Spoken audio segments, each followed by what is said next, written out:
discussion on gender and religion, and then we narrowed it down to goddesses and devotees, given the interests of the two speakers.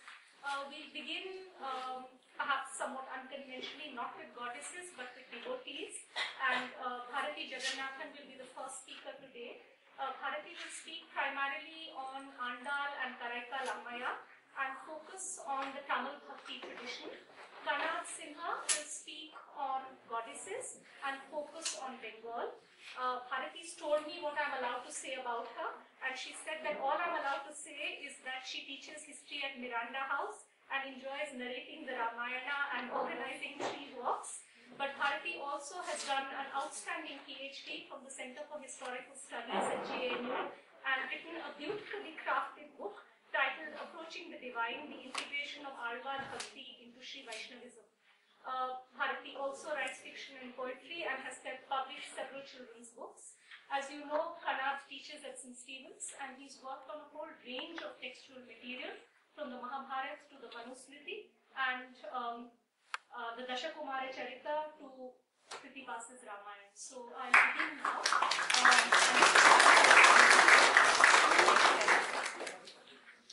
Okay, I begin with the academic conclave organizers, or the student organizers, I think, asked me to send an abstract and a title.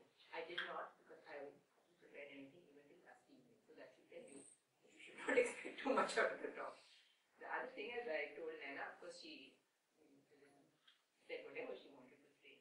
But what I do is to narrate stories. So I want to basically narrate stories and try in a woolly kind of fashion to explore if we can look at something from there.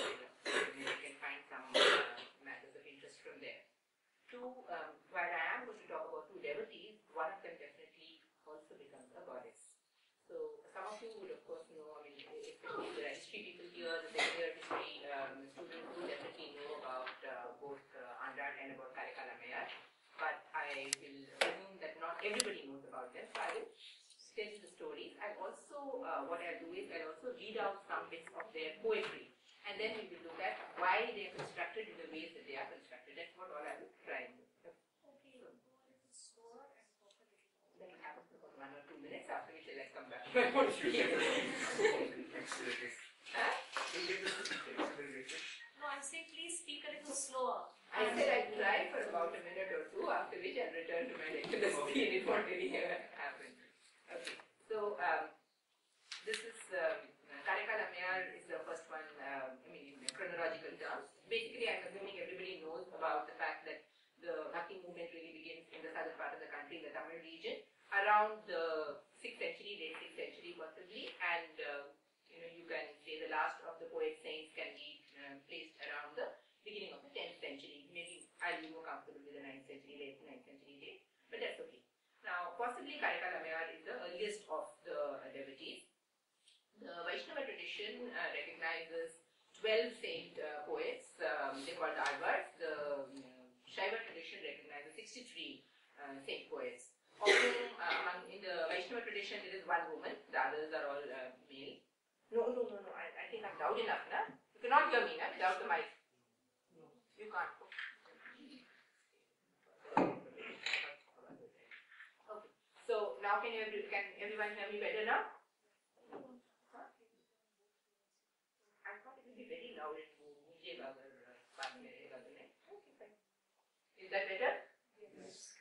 So, in the Vaishnava tradition, there is one woman saint. In the Shaiva tradition, there are 3 or 4 women saints, but only one of them is known to have composed poetry. Also, the person whom we are going to consider right now, Karaikal Ammaya, is probably the earliest of all of these Bhakti saints. She's placed around the middle of the 6th century. So what's the story of Karaikal Ammaya? And then we will also look at the poetry. I'll tell you both the stories first, and then we will look at the poetry and see how these stories have been constructed and examine how how much of it can be traced back to the poems. Now, all the stories of the saints that have been constructed, particularly in the Vaishnava tradition, which is what I have examined to some degree, is based on, all the stories are based very carefully on the poetry itself.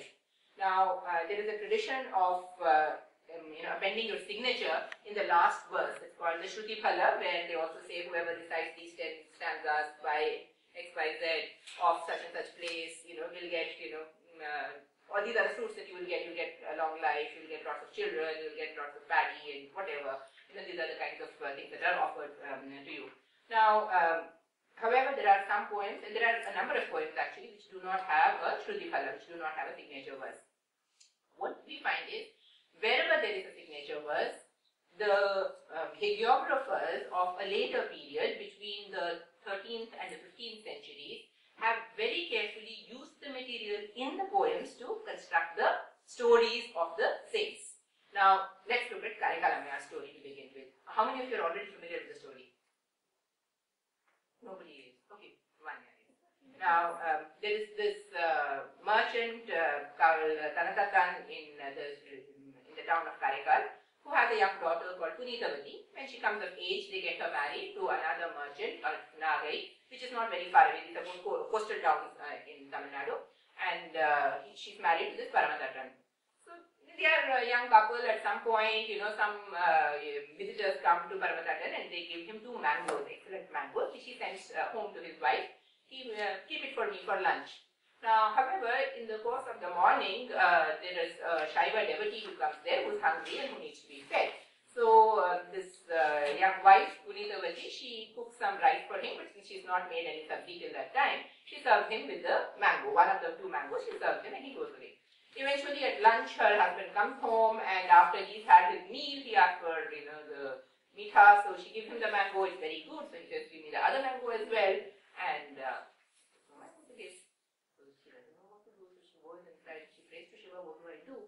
So there's another mango that appears in her hand, very pleased, and she goes and gives her husband the mango. As soon as he takes it, he finds this is divine, this is completely unlike anything I have tasted before. So he says, where did you get this from? Now she is very scared. She tells him actually, she doesn't know what else to do because he's going to suspect her. So she tells him that, I had actually given it away to a bhakta who had come, and I prayed and I got it. Now, how much would you believe it? If somebody said I prayed and I got a mango. So the husband said, well, if you pray to get a mango, then produce another one. Problem. So she says, I'm going to be ruda if you don't produce another mango for me to Shiva.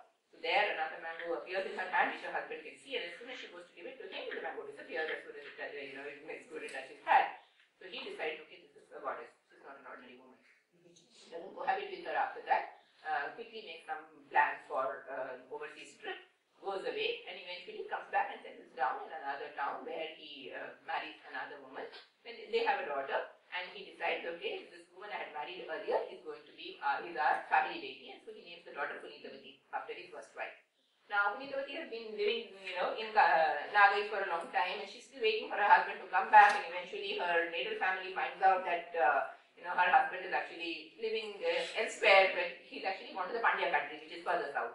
He's gone there, and that he's set up another household there. So they then take her. I don't suppose it was a big problem. Bigamy was a big problem, but they were just concerned that their daughter had been left abandoned. So they take her there, and as soon as she reaches her husband's place, he, along with his wife and daughter, they all fall at her feet. Now, husband थोड़ी पत्नी के पैर में थोड़ी गिर सकता है, तो बहुत अजीब बात हो जाएगी, right? So then everybody is of course shocked, and then he says that she's actually a goddess. So that's why I'm also named my daughter after you. So please bless us. And she is very happy actually after this. She says, okay, I was, this beautiful body of mine was only useful for me in order to please my husband. So she prays to Shiva, now, I don't have any use for this body. Please rid me of it. Thank you so much. This is the best thing that should have happened to me. And I don't want to be a young woman any longer. So she immediately becomes a slab of bones, and, her breasts wither, and she has these long teeth coming out of her. After which she's free, and then she can go about doing her pilgrimages. Eventually, she wants to go to Kailash to worship Shiva there. And when she reaches Kailash, she thinks that, I cannot defile this holy mountain with my feet. So she goes upside down and she walks on her, head, she walks towards Kailash. Now, Parvati is very, curious, what is a strange creature, coming up like this? But Shiva says, no, she is somebody who's holy, who is, such a great bhakta. And so he goes and receives her, calls her Amma, from where she gets her name. So, Karikal is the place where she was born. Amma, because Shiva called her Amma, and of course she calls Shiva Appa. That is, Amma and Appa, we need to understand mother and father, right? because Shiva herself called her Amma, and like Hindi में G इस्तेमाल करते हैं, उसी तरह से R becomes respect के लिए, right? So if I become very old, then you call me Bharati R, for example, like the poet. Right. Now that's how she gets the name, and eventually, Shiva of course offers her a boon also. She says, if I do not want to be reborn, if I am reborn, however, I want to always be able to admire you, be able to devote myself to you, and in any case, as long as I am alive, I want to be able to see your dance. So he grants her that, and therefore, in a place called Tiruvalankkadu, Tiru is Shri, Alankkadu basically means forest of banyan trees. So this is a place in Tamil Nadu. So in Tiruvalankkadu, she can watch him dance. Now, I will read out some of the poetry after a little while. I will also tell you Andal's story first. Now, Andal's story is a complete contrast. She is I don't begin with Andal, I begin with Vishnu Chitra, of course, that's how I have to begin. This is a priest in the temple of Krishna in Srivilliputturu. This is Krishna is supposed to sleep as a baby on the people leaf. That is actually in the temple, though, that is supposed to be the form in which he's worshipped there. In the actual temple, Vishnu is lying on his serpent bed. Anyway, Shri Villiputturu. Villi means Dhanush. Pudu Ur, it is new town. So Dhanush Wale ka Naya Sheher is what it would, the holy city of the bow wielder would be how the name would translate. Anyway, this priest in the temple of Shri Villiputturu, he was digging his garden one day, and there near a tulasi plant he found a baby girl. So the parallel to Janaka finding Sita when he was plowing his field is very, very close here. He brings her up very fondly, calls her Goda is the name he gives her, brings her up. Now when she's a young girl itself, she becomes completely devoted to Krishna. I suppose not very unnatural considering that's the milieu she's been brought up in. And her father's job is to pluck flowers and string them for the Lord's garland every day. So बना के रख देते थे अपनी माला को, so Andal would go every day, and after her father had made the mala, she would go wear it, stand in front of the mirror, say, I'm a beautiful mirror, I make a good bride for the Lord, and then put it back afterwards. Now Vishnu Chitra did not have any idea that she was doing this, and he was offering the flowers to the deity every day. But one day he finds इसमें बाल है, तो शौक बाल कहाँ से आएगा, झूठा थोड़ी आप भगवान को दे सकते हो. And he asked Andal, मैं तो रोज करती हूँ, completely devastated. So of course he will not offer the garland that day, and he goes and prays, please माफ कर दो, मुझे भी माफ कर दो, मैंने बिना जाने किया, मेरी बेटी को भी माफ कर दो, बच्ची है उसको पता नहीं था, so on and so forth. And he's very, very distressed. That day there is no flower garland for the Lord, but at night he has a dream where Vishnu himself comes to Vishnu Chitra in his dream, and he says that the garland that she has worn in her hair and made fragrant with her hair is dearer to me than any fresh garland that you could give me. So he's very happy after that. Right? Now, eventually she grows up. Now, of course, there is a little bit of an inconsistency that, once he said that, then Vishnu Chitra should not worry. But as she grew up, he, of course, started worrying about her marriage. At which she said she will marry nobody except Vishnu. Again, of course, ये कैसे किया जाए? She's going to marry nobody except Vishnu. He's very obliging. He comes in a dream. And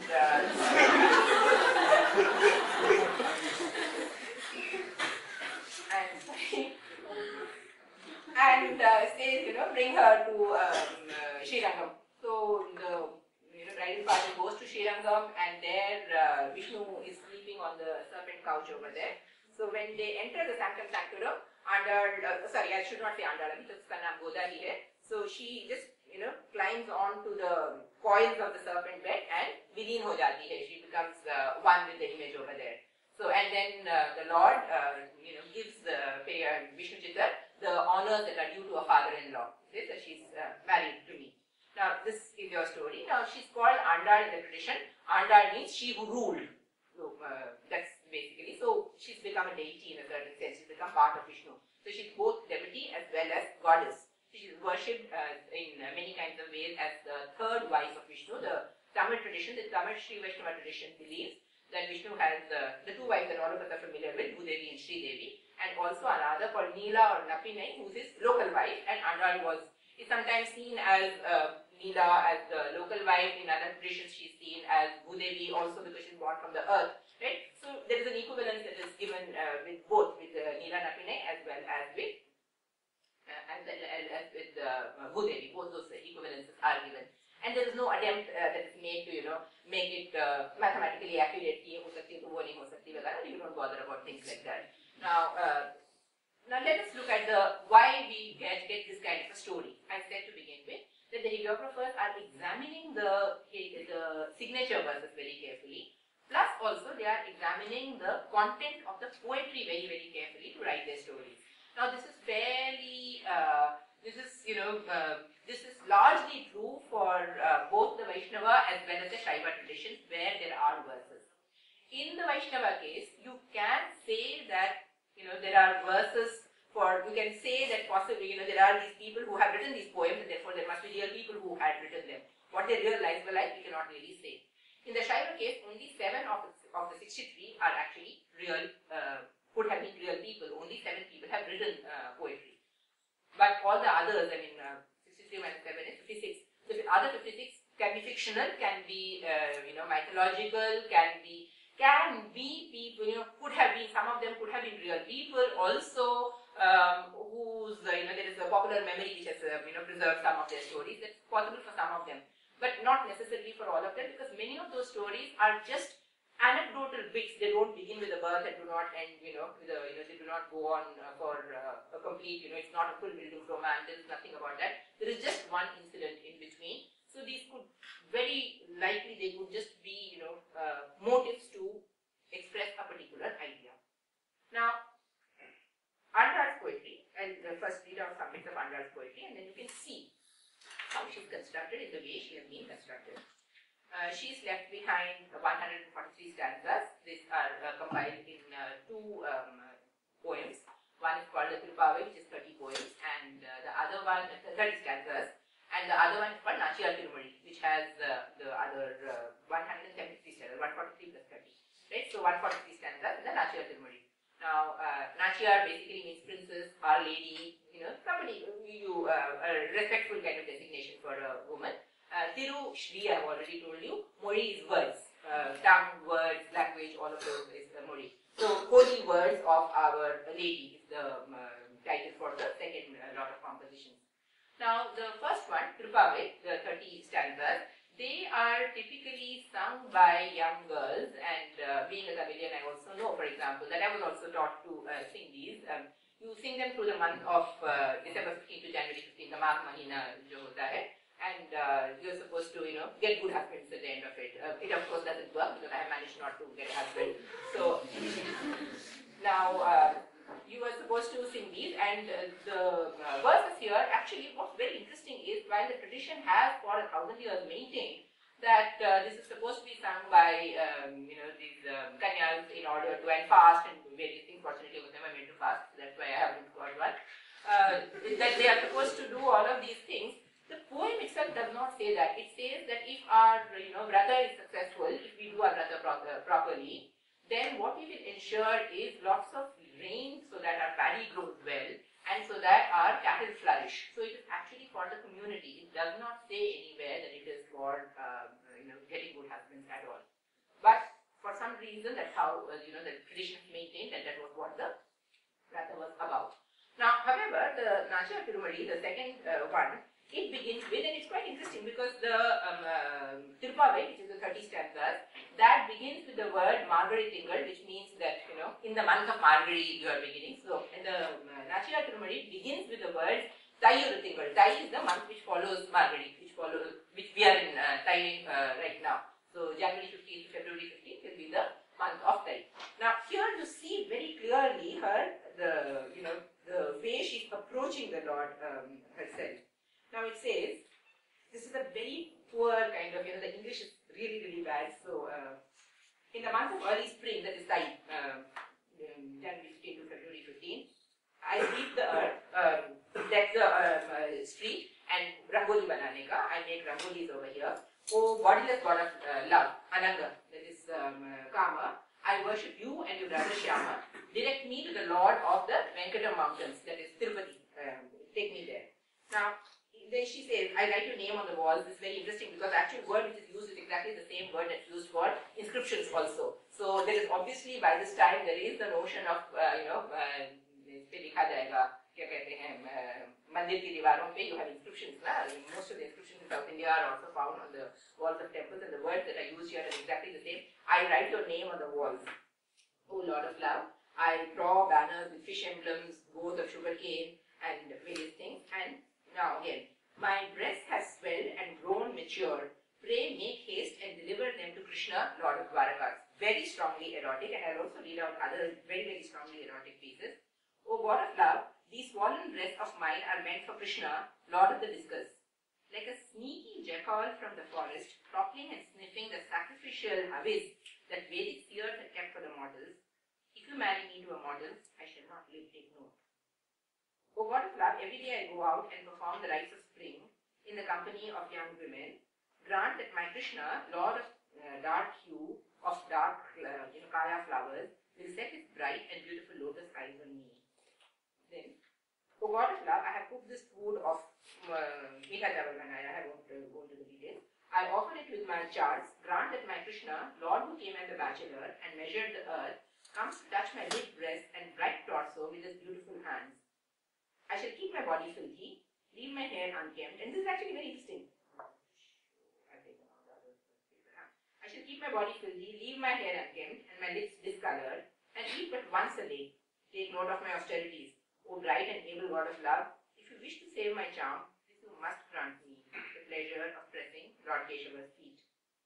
Now, and then it says, O God of love, thrice a day I strew fresh flowers at your feet, like a bullock beaten with a staff and turned out the food or water. If I am denied the life of faultless service to Krishna, I will weep and cry, O mother, which is hurt sorely mine. किस भगवान को कब परेशानी होती है कोई devotee को मतलब दिक्कत हुई और रोया तो? Where is this coming from? She's thinking, if I have every day, thrice a day, I strew fresh flowers at your feet, like a bullock beaten with a staff and turned out without food or water. उस तरह से, if I am denied a life of faultless service to Krishna, I will weep and cry, Amma, that will hurt you sorely. None of us have known gods to become very, worried when we cry. Do we? Gajendra Moksha story. Gajendra Moksha story. Also, the Tamil tradition is very important over here. I just pulled the paper out, so I can't find one where it says again. I have another one where she says, because I pulled the paper out. She says that if you don't deliver me to Krishna, I'll pull out my breast and fling them at you. It's coming from the Kalyanani. Right? So that is where she's able to threaten the God of love also herself. Now, another one, and I just one more I'll read out, and this is really very sweet. Krishna has that Pachajanya, the conch. So here she says, tell me, O white conch, I'm eager to know how his lips taste of it. All of us women are really jealous of you because you are able to taste his lips all the time where we cannot. It's very clearly erotic, and you can see she's describing, I am a young woman, I have beautiful breasts, he should come and touch me, my breasts are only meant for him and nobody else. And she's also saying, if there is any talk of marrying me to anyone else, I will not live. I read those pieces out, right? Very easy to construct a story of a young woman in love, so bridal mysticism, and who says, I only marry Vishnu. And unlike many of the, I'm obviously jumping many centuries, unlike many of the Marathi poetesses, Bahinabai, for example, who's, had a horrible husband and, and so on. Now, there is no poem of Andar's where she is talking about how terrible her life has become, this husband whom she has to be, devoted to, etc. There is nothing of that kind. All the stories are, there is another, I don't know if I pulled that one out or if that's still there. There are, okay, so, sorry, but there are other ones where, these girls are playing a game, where, wo aankh band karke, I don't know, I hope that they're not playing it any longer, but these were not completely unfamiliar when I was younger. You draw a line, in the paper, and if that circle meets, then you're going to, like stupid old things, that does he love me, does he not love me kind of thing. So we get together if the line meets kind of thing. So you have something of that kind here also, where all these girls are playing a game, and oh God of love, make the line meet, make the circle meet. So they are all drawing. There's a whole poem, and it's actually, one can say, okay, 1,000 years ago it's sweet. If it happens now, it's not sweet any longer. So now. The autobiographical information very clearly does tell us that it is a young woman who is very much in love with Krishna. And in the signature verses she says repeatedly, Kodai of Vidiputur, daughter of Vishnu Chitta, who's the temple Brahmin. She says that repeatedly in all her signature verses. We have absolutely no doubt about that. And there are different kinds of phrases that she uses. It's not just one standard phrase. She gives her kula to us, where kula ki hu main Vishnu Chitta ki hu, and she also says of this town. And there are 2 or 3 ways that she uses the word of the town also. Viliptur is the word what she uses. Another time she uses Puduvai, which means exactly the same thing, new town. So she uses both those. And Vishnu Chitta himself is also one of the Arvas. And we know him through his poems also, where you have the signature verses, which where he speaks of himself as the temple Brahmin. So there is a fair degree of autobiographical material that we have about her. Of course, obviously, there's no way of knowing what actually happened in her life, how long she lived, etc. But this is what we have, and it's a plausible story, except for the magic at the end of it and the dreams. But it's a plausible story. The rest of it is a plausible story. I mean, it's quite possible she finally went to Srirangam and she was dreaming of Srirangam for so long that वहाँ पे जाके मूर्छान्वित हो गई है, वहाँ पे जाके she can even become, she can even die out of the excitement of having gone there. None of that is of concern to us right now, right? So it's a plausible story that they construct. On the other hand, Karekala Mayar's story, where is it coming from? And that's very interesting. Andra's poem is very clear, it is in the voice of a woman. But we also have to have another question mark. There are male poets who also are writing in the voice of a woman, because as Mahadevi Akka said, and of course it is coming from completely patriarchal tradition only, she says in front of Shiva, everybody is a woman. Now this can only work where you are assuming the male is higher and the females are lower. So in front of Shiva, who are you men here? Everybody is a woman in front of Shiva, as Mahadevi Akka says. Now, so male poets are also approaching the Lord in the voice of a woman. Right? You have Namarwa doing that, Nathirmangyarwa doing that, Kulashekhararwa. These are the 2 ones who employ the female voice very, very strongly. You never have an Arvar or a Nayanar who decides to worship the deity as a woman and says, I love you as a man loves a woman, because how can you do that? The man's position is always higher. Right? Now, what distinguishes Andar's poetry, however, from the poetry of the male Arvar who are adopting a female voice, not only the fact that we know from the signature verses that she is a woman, that she is saying, and they are giving their names at the end of their poems also. Not only that, but the very voice is very different. The texture of the poems is very, very different. It's quite interesting that in the entire 4,000 poems of the Arvas, there is not a single other mention of the Kannagi motif of plucking out a breath and throwing it at the deity. Some of the motifs which are repeated by everyone is the notion of losing your bangles. Now, what is this? I know some of my students are also here, so they would be familiar with this. Unlike the celebration of size 0 today, Purane Samay mein, if you were unhappy, then you lost weight and you became thinner and thinner. You became so thin that your bangles started slipping off your wrists. So, if you are happy and fine, then you are nice and plump, right? So, now, that is a trope which is used from the Shankam times down to our Bhakti period also. So whether it is Andar who says he's stolen my bangles and he returned them to me, which means that and only when he comes to me will I get my bangles back. So do the male Arvas also say the same thing. So that is a motive which is common everywhere. Now all of them use very erotic motives in some senses, but they are standardized erotic motives. They all assume that you have to talk about breasts, but it is a very, very standardized pattern that you have. I am beautiful and I only desire you, but there is no other variety to that. So that makes me fairly certain that apart from the signature verses, which of course are sufficient proof if one was looking for proof, that this is a separate voice. On the other hand, when we are looking at Karekala Mayar, there is nothing whatsoever in the poems which might suggest that it is a woman. So, let me Karekala Mayar's poems, there are 3 sets of poems. One called the gone in my head. It's Adbhuta.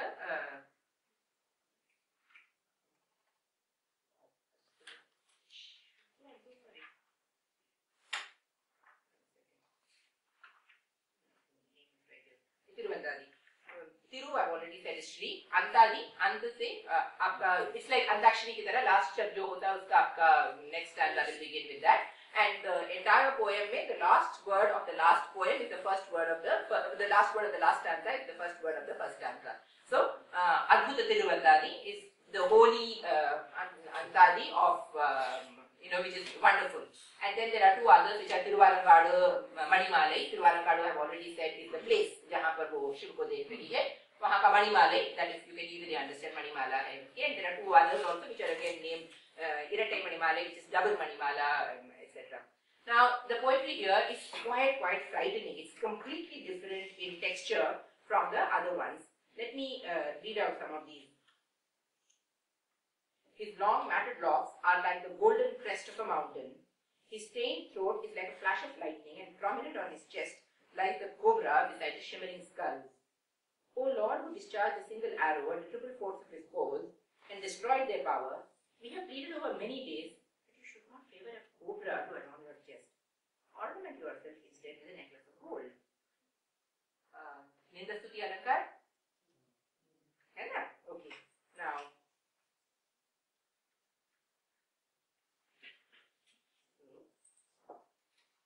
all those who do not understand the meaning of the Lord reject him. Outsiders see his fragrant sacred body adorned with ash as the form of a pei wearing skulls. Pei is double for Preta, right? Shiv is dancing around like that, right? He is the one whose grandeur cannot be known by anyone. Yet he is the one whose great consciousness can be known to us. For he is our Lord adorned with the skulls of others, who joyfully dances on the fire, accompanied by the harsh praying at night, Preta at night.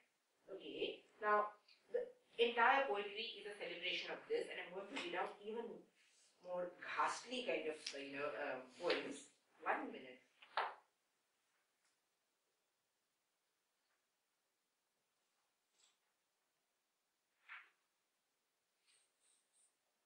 I cannot understand your true nature. O Lord of the third eye and darkened throat who rides the bull, please reveal it.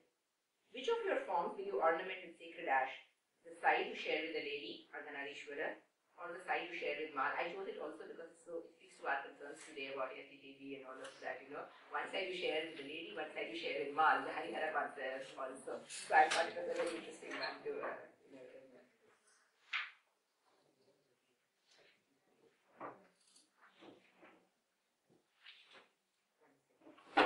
Now,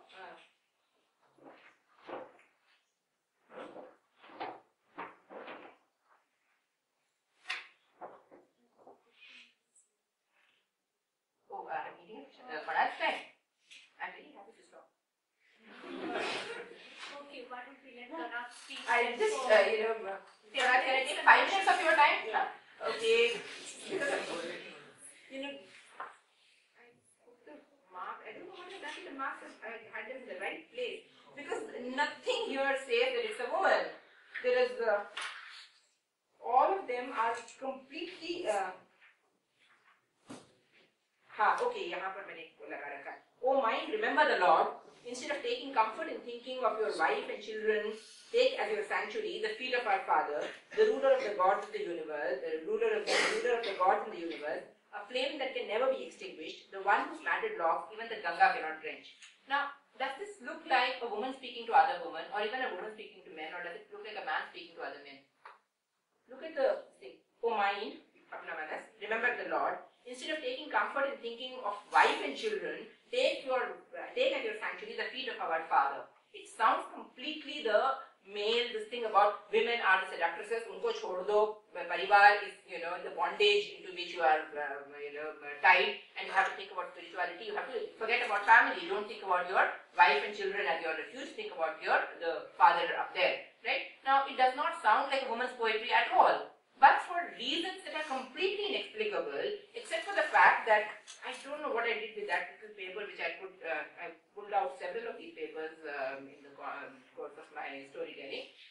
one of them I had where the first two stanzas were saying that the female ghouls, they are singing, and they are not singing, they are screaming and screeching in Tiruvalangadu, and they go about, they go, corpses वहाँ पड़े हैं. Tiruvalangadu is a burning ghat में यहाँ पर पड़े हुए हैं, and you have all these acacia trees which are rattling, and they go and they tear the skulls and they want to eat up all the fat over there, and there are these fires which are burning, owls are hooting, jackals are moving around, and so these ghouls are moving around everywhere. The first two stanzas say female ghouls. They use qualify that as pen meaning woman. So female preta are the first two stanzas say. All the other stanzas are just saying pay, just preta only. All these pretas are moving around. Now, just because of that, and she's saying watch, and he dances in Tiruvalangadu, because all of them end with the same this thing, dancing our father. Look, finally found it. So the female babe has sagging breasts and bulging veins, hollowed eyes and bare teeth, ruddy on her sunken belly, long canines and lanky shins on knobbly ankles. She lingers howling at the cremation ground, dancing here with effortless composure as his matted locks radiate in all directions. Our father rides at Tiruvalangadu. I'll just leave another female one. Just one. A jackal digs the food out of the ritual fire pit and eats it. An angry pig cries, why didn't we see it first? And rush around striking one another. At this cremation ground, he performed the circular ulalam dance in a rivalry, whirling and lifting his foot straight to the heavens, dancing our father recited Tiruvalangadu. Now, just because the first two ones said female babes are also watching this, all the others are just praying while watching it. For some reason, the entire hagiographic tradition decided this is a woman, and they gave her this, nice story about the woman who got a mango and then she went out and whatever. So, since I do not have any time, I'm very happy not to engage in questions about how this comes about. So, Kanat, will you take over, please? I'm sorry for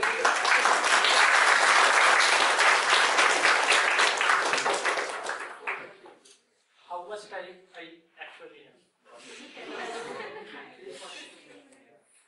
15 minutes.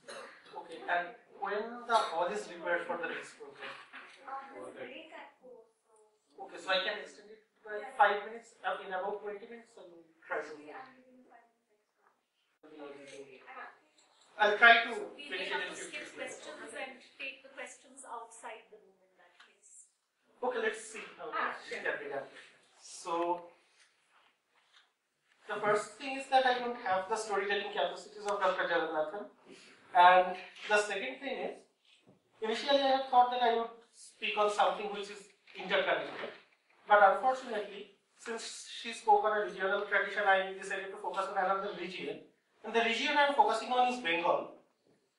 Bengal also produced a huge amount of bhakti poetry, but there is no Bandal, no Karai Kadamayar, no Mahadevi Akka, no Laleshwari, no Mirabai, not a single female bhakti poet coming out of Bengal. It's quite surprising. So, I cannot speak on female devotees. Therefore, I shift back to the goddesses. And what do I mean by the goddesses? Actually, I became concerned about this question in an interview with Professor Kunal Chakraborty, and we were talking about the Ramkatha tradition in various parts of India. And while discussing that, you can see that Ram is one of the most popular and also politically most significant deities of India in present times. And particularly in the Hindi belt, Ram is extremely popular. What was surprising to me is that in Bengal, Ram is not only not very popular as a deity, Ram is no deity at all to speak of. If you think of the most popular deities in Bengal, you first think of the goddess, the various forms of the goddess. You think of Radha and Krishna. You may also think of Shiva to a limited extent, but definitely not Ram or Hanuman. Now, what can be the reason for that? The usual answer given for the popularity of the Ramkatha tradition in North India is the extreme popularity of Tulsidasa's Ramcharitmanas. Now, there is a Bengali version of there are many Bengali versions of the Ramayana, most popular of which is Kritivasa's Sri Ram Pachari, composed barely a century before Tulsidas, and there is no doubt that it is the most popular medieval text composed in Bengal. And even now, almost every Bengali, at least every Bengali Hindu household contains a copy of Kritivasa's Ramayana.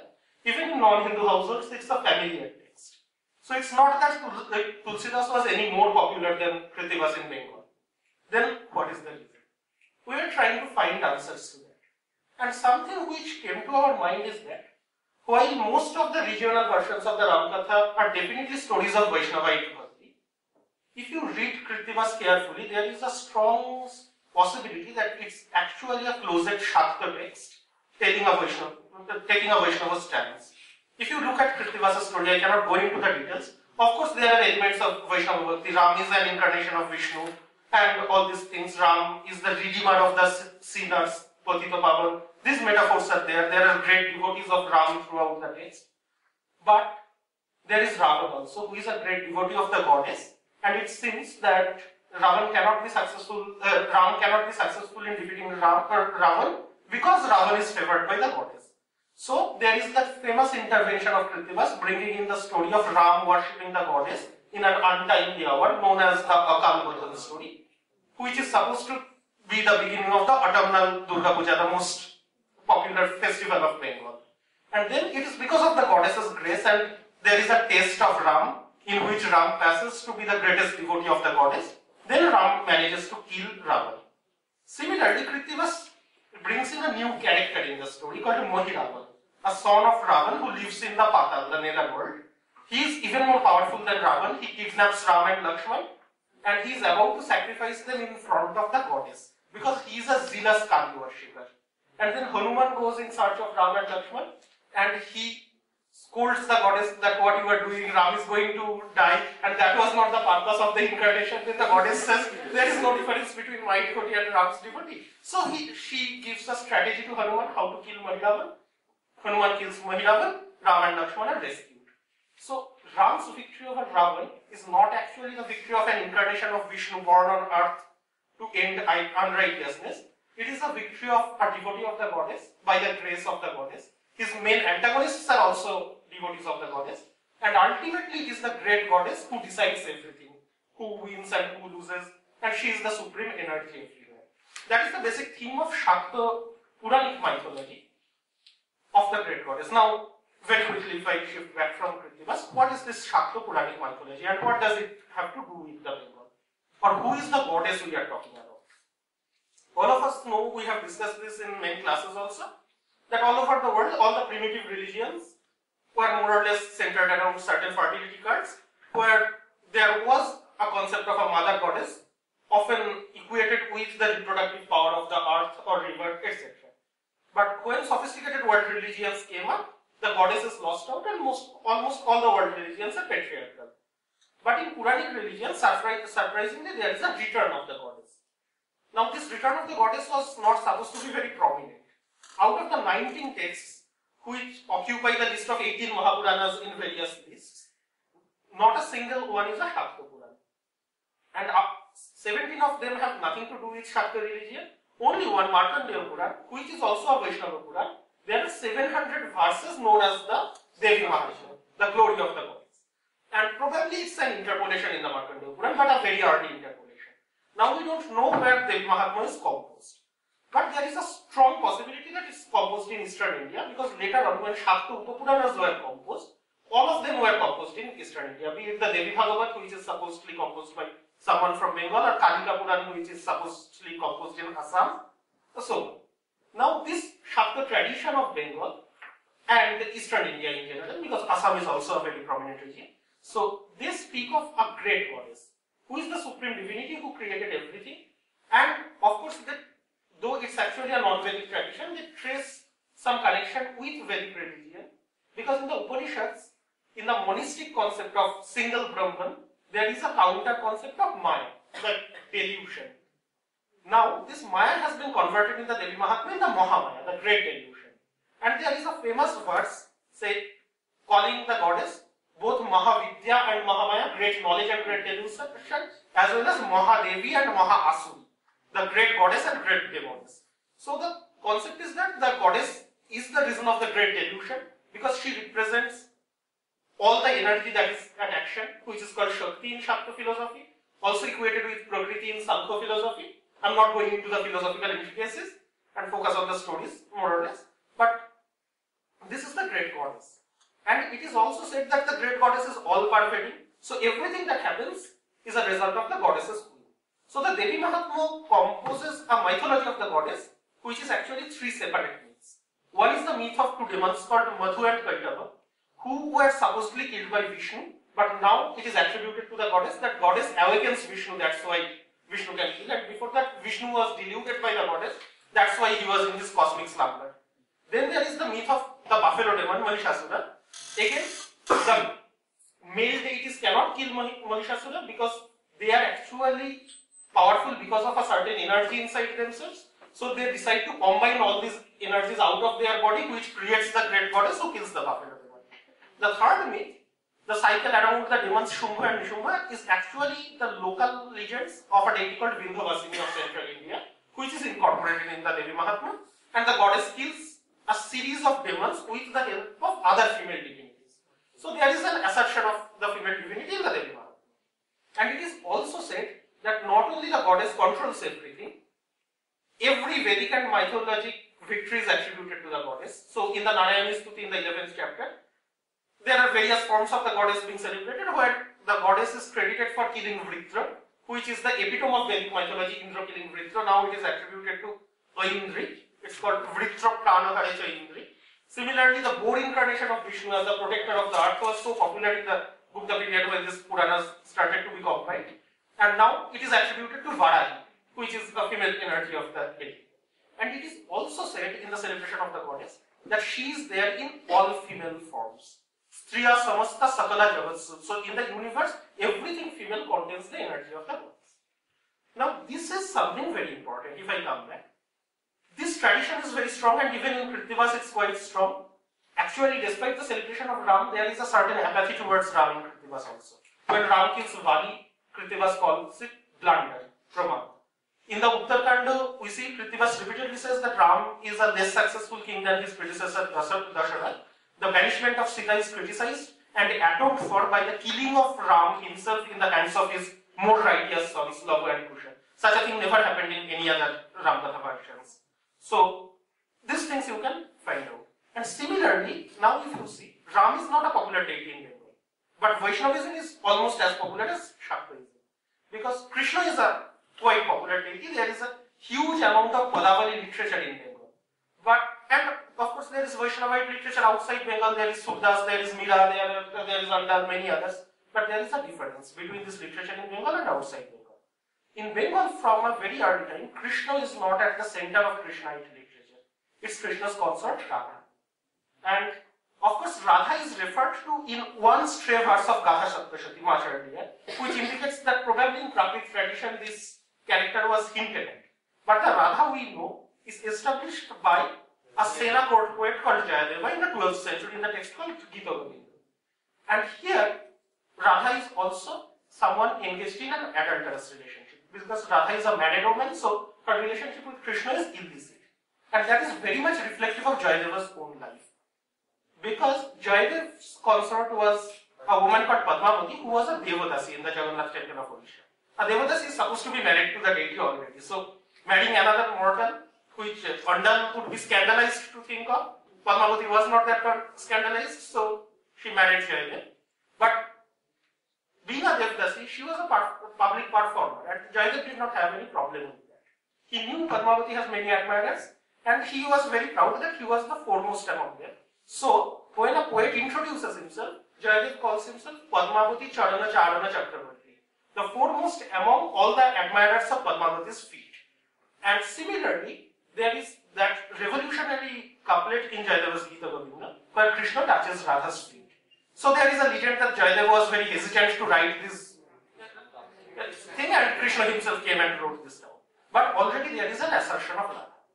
Then of course Gita Govinda is just a poetry. In Puranic mythology there is a Bengal Puran called Brahma Vaivarta, which says that the Vishnu of Vaikuntha, whose incarnation Krishna is supposed to be, is nobody. Above Vaikuntha there is a realm called Golok, which is ruled by Krishna, and that Krishna is ruled by Radha. So Radha is established as a supreme divinity. And before this Bengal Vaishnavism is reformed by Chaitanya and his followers 6 Goswamis, there are other powerful poets from Bengal. One is a man called Boru Chandidash, who composed Sri Krishna Kirtan, the first full-fledged Bengali poetic text. That is about the love of Radha Krishna. It's a rustic text. Both Radha and Krishna are rustic. But just like there is an apathy towards Ram in Bengal tradition, the Krishna Boruchandidas is a person who stalks Radha, molests Radha, is like a village loafer.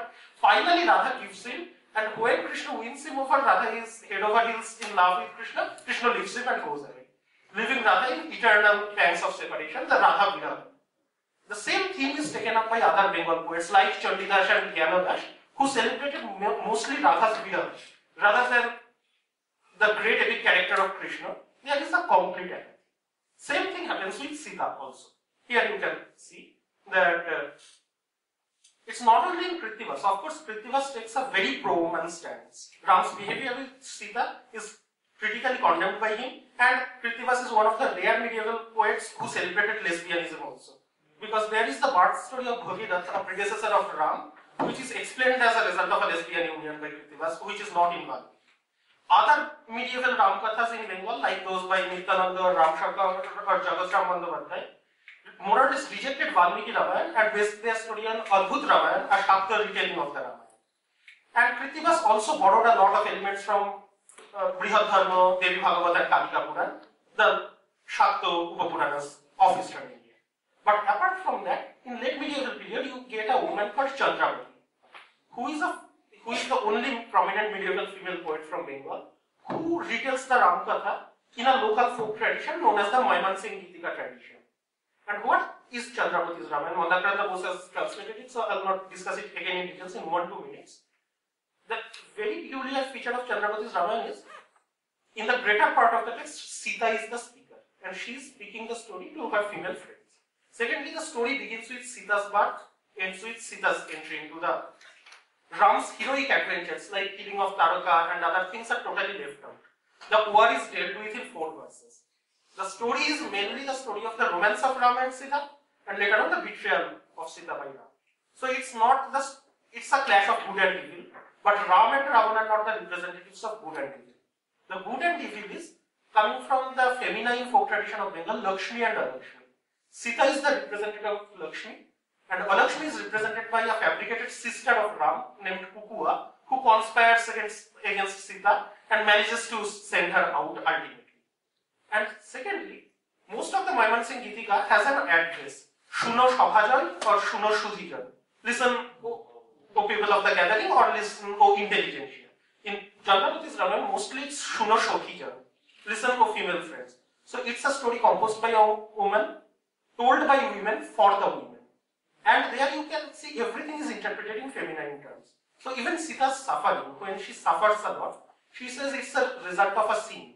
That is, the teardrops of Tara and Mandadari, the widows of Bali and Ravan, they must have cursed her, and as a result, she is suffering like this. And from here, if we come back to the question we had started with, the position of female divinity. So you can see, the goddess is probably the most popular date in Bengal.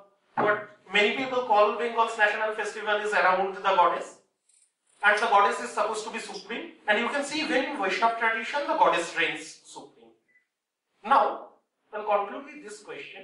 This indicates a very elevated position of women, at least in the view of the Bhakti poets of medieval Bengal. Does it have to do anything with the actual situation of Bengali region? No. Rather, Bengali women suffered as much as or more than the other parts of the world. A contemporary of, or senior contemporary of Jaydev is Lakshman Sen, who would, and his father Ballal Sen, who would bring in the system of Kulinism in Bengal. It's not that the Bengali women suffered any less. So what did happen? The goddess in the Devi Mahatma had promised that she is in every woman. Did that have any effect on Bengal? Why not? Because the goddess promised another thing.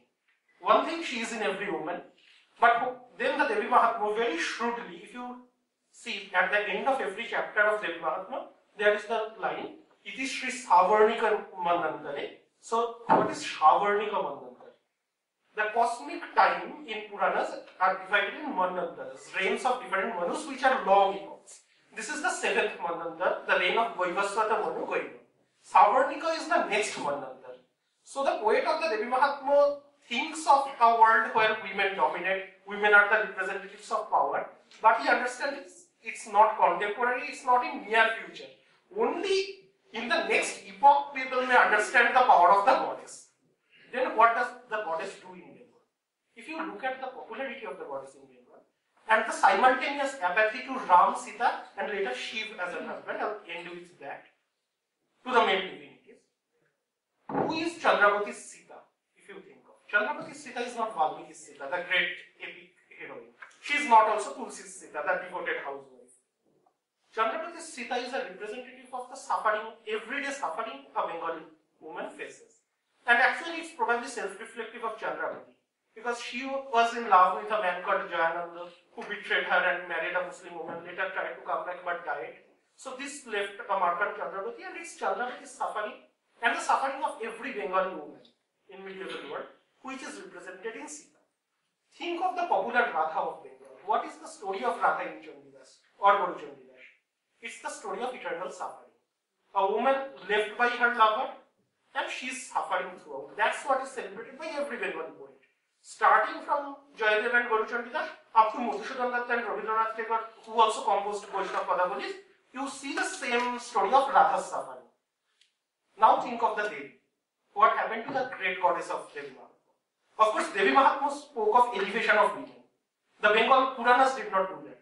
So Devi Bhagavat or Kalika Puran would say that a goddess is supreme, but because she is a masculine in a female body, unlike the Devi Mahatma, which said the feminine is supreme. And later on, what happened to the goddess? The goddess is worshipped everywhere in Bengal. It is not the great goddess of Devi Mahatma. Though she kills the buffalo demon, that link is there. But here the goddess comes with an entourage of her family. It is said that the goddess is the daughter of Himalaya, and of course Himalaya is at the north of Bengal in the Darjeeling region. So she is the local daughter of Bengal, and she is married to Shiva, who is a reckless, careless husband. So it's a life of eternal suffering the woman suffers in her husband's house. As a result, there is a relief of 4 days when she comes to her father's house. She takes all her children so that they can also sense what happiness is.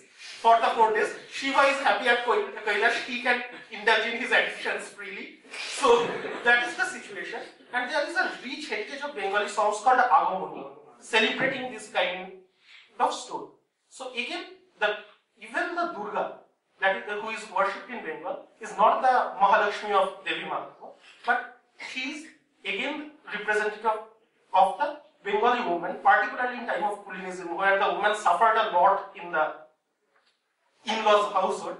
So therefore, you can see there is no female poet, female devotee poet in Bengal. The social status of the Bengali women was not elevated. But of course, there was a strong Shakta tradition in Bengal, which said that the goddess would be manifest in every female. That could not elevate every female in the status of the goddess, but the goddess came down to the life and to share the suffering of every Bengali woman in their everyday life. Basically, that is what I intended to talk about. There were other aspects, but I think already I transcended the time limit. So thank you very much.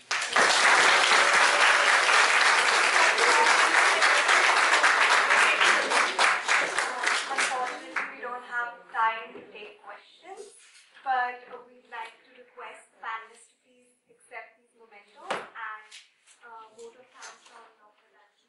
So, why don't you just we'd like to thank both the panelists for being here today. And one